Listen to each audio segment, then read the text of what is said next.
chapter 3. The war between the house of Saul and the house of David lasted a long time. David grew stronger and stronger, while the house of Saul grew weaker and weaker. Sons were born to David in Hebron. His firstborn was Amnon, the son of Ahinoam of Jezreel. His second, Kileab, the son of Abigail, the widow of Nabal of Carmel. The third, Absalom, the son of Maakah, daughter of Talmai, king of Geshur. The fourth, Adonijah, the son of Haggith. The fifth, Shephatiah, the son of Abital. And the sixth, Ithream, the son of David's wife Eglah. These were born to David in Hebron. During the war between the house of Saul and the house of David, Abner had been strengthening his own position in the house of Saul. Now Saul had had a concubine named Rizpah, daughter of Aiah. And Ish-Bosheth said to Abner, "Why did you sleep with my father's concubine?" Abner was very angry because of what Ish-Bosheth said. So he answered, "Am I a dog's head on Judah's side? This very day I am loyal to the house of your father Saul and to his family and friends. I haven't handed you over to David, yet now you accuse me of an offense involving this woman. May God deal with Abner, be it ever so severely, if I do not do for David what the Lord promised him on oath, and transfer the kingdom from the house of Saul, and establish David's throne over Israel and Judah from Dan to Beersheba." Ish-Bosheth did not dare to say another word to Abner, because he was afraid of him. Then Abner sent messengers on his behalf to say to David, "Whose land is it? Make an agreement with me, and I will help you bring all Israel over to you." "Good," said David. "I will make an agreement with you, but I demand one thing of you. Do not come into my presence unless you bring Michal, daughter of Saul, when you come to see me." Then David sent messengers to Ish-Bosheth, son of Saul, demanding, "Give me my wife Michal, whom I betrothed to myself for the price of 100 Philistine foreskins." So Ish-Bosheth gave orders and had her taken away from her husband Paltiel, son of Laish. Her husband, however, went with her, weeping behind her all the way to Bahurim. Then Abner said to him, "Go back home."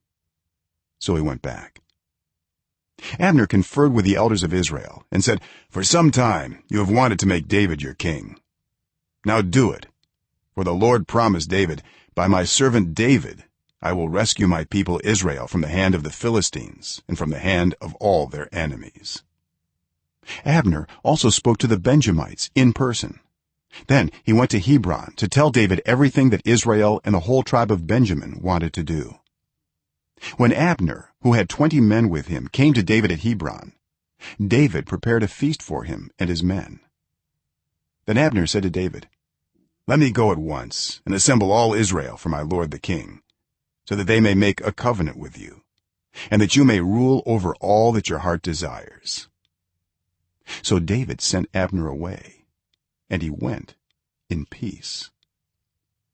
Just then David's men and Joab returned from a raid and brought with them a great deal of plunder. But Abner was no longer with David in Hebron, because David had sent him away, and he had gone in peace. When Joab and all the soldiers with him arrived, he was told that Abner son of Ner had come to the king, and that the king had sent him away, and that he had gone in peace. So Joab went to the king and said, "What have you done? Look, Abner came to you. Why did you let him go? Now he is gone. You know Abner son of Ner. He came to deceive you and observe your movements and find out everything you are doing." Joab then left David and sent messengers after Abner, and they brought him back from the cistern at Sirah. But David did not know it. Now when Abner returned to Hebron, Joab took him aside into an inner chamber, as if to speak with him privately. And there, to avenge the blood of his brother Asahel, Joab stabbed him in the stomach, and he died. Later, when David heard about this, he said, "I and my kingdom are forever innocent before the Lord concerning the blood of Abner son of Ner. May his blood fall on the head of Joab and on his whole family. May Joab's family never be without someone who has a running sore or leprosy, or who leans on a crutch, or who falls by the sword or who lacks food.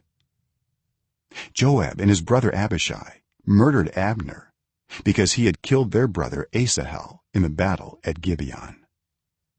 Then David said to Joab and all the people with him, "Tear your clothes and put on sackcloth and walk in mourning in front of Abner." King David himself walked behind the bier. They buried Abner in Hebron, and the king wept aloud at Abner's tomb. All the people wept also. The king sang this lament for Abner: "Should Abner have died as the lawless die? Your hands were not bound, your feet were not fettered. You fell as one falls before the wicked." And all the people wept over him again. Then they all came and urged David to eat something while it was still day. But David took an oath, saying, "May God deal with me, be it ever so severely, if I taste bread or anything else before the sun sets." All the people took note and were pleased. Indeed, everything the king did pleased them.